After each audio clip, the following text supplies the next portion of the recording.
Hi, I'm David Hayes, one of the mentors in the Creative Nonfiction MFA program. This is DIY Dave's little video on transitions. In nonfiction writing, transitions are moving readers from point to point in an argument or sections of background, or from scene to scene in the narrative. Transitions may set up a shift in chronology, back in time or forward in time, or present a surprise twist or a cliffhanger, making readers want to read on. To put it another way, and that's a transition, by the way, transitions are invisible signposts guiding readers along a narrative road. If there's a disconnect between what you just wrote and whatever comes next, the culprit is usually a transition or a lack of one. When I address transitions in a workshop, we usually look at handouts with examples of text, since you really need to read what comes before and after to truly understand how transitions work. So necessarily, this is an overview. We're looking at the forest, not the trees. Mostly, transitions don't relate to any lofty literary goal. They're practical, solving problems that sadly narrative storytelling throws at us all the time.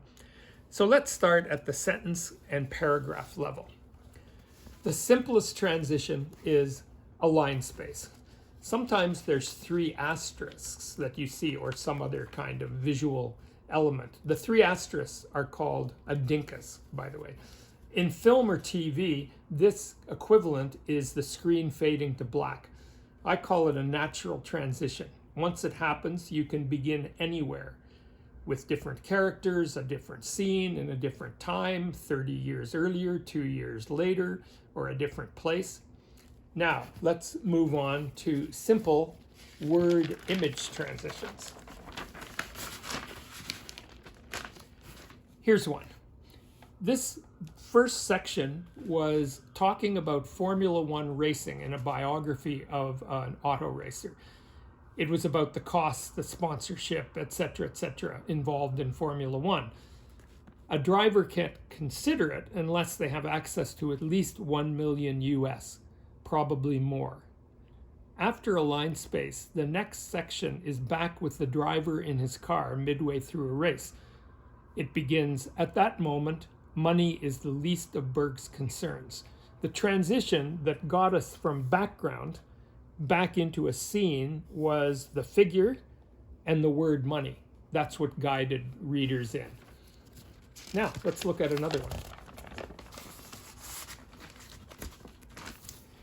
In this one, this was from a book on Elon Musk. Musk firmly believes his SpaceX is the answer to colonizing Mars once commercial flights become common.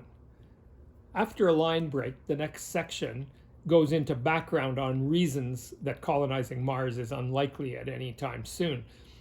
So you see, if they become common, that if they become common, in other words, tying into this line, is the transition that got us from one section to a different section that follows. Let's look at some words and phrases that are used for transitions. Now, there's lots of these, and if you go on the internet, you can find massive lists of them. But if you look here, there's first, second, third. That's a way of making points when there's an argument or some background material you're filling in. Furthermore, in addition, similarly, all of these are transition words that would take you and move you along through the text. Some of them are opposition, but, and then you're going to explain why something didn't make sense, although, etc. Let's look at a few more. These ones are supporting something you've just said. To put it another way, indeed, in fact, that's the one I used earlier.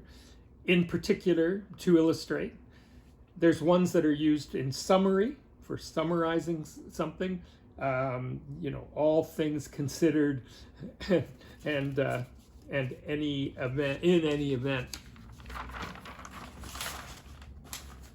All right, time is another one. Meanwhile, back at the ranch. Later, earlier, at the same time, 3 days later, 30 years earlier, on Monday, October 19th, 4 days after Justin Trudeau was elected. That's sometimes a way that you take readers back to a particular point in time and let them know where they are. Let's move on to chapters. In a broad sense, chapters are like line breaks. If the previous chapter involved a scene with your main character in your book, the next one could be a continuation of the previous chapter's narrative. It could be into a completely different scene at a different time and place. That would be a flashback or a flash forward. Involving your main character or a different one. There might be a parallel narrative happening with different people's stories. It also might provide historical context or background on one of the book's themes. It might relate to material in a previous chapter, but not necessarily. It doesn't have to. Are you worried that a chapter that's mainly historical context or background will be deadly boring? Well, at this stage, when you've got most of your chapters, you're reading through each one, looking at how each chapter ends and how it goes into the next one, and trying to figure out if some of that happens. Transitions can save you if you think people are going to get bored with background. Even if the character is mainly background, or the chapter is mainly background, transition into it with one of your characters who represent in some way the background you're going to detail in the chapter. A return to the character once or twice during the chapter works, and then end the chapter on that character, which echoes the opening. The most important thing is craft it so readers aren't confused or frustrated. That's what transitions are for. Thank you very much.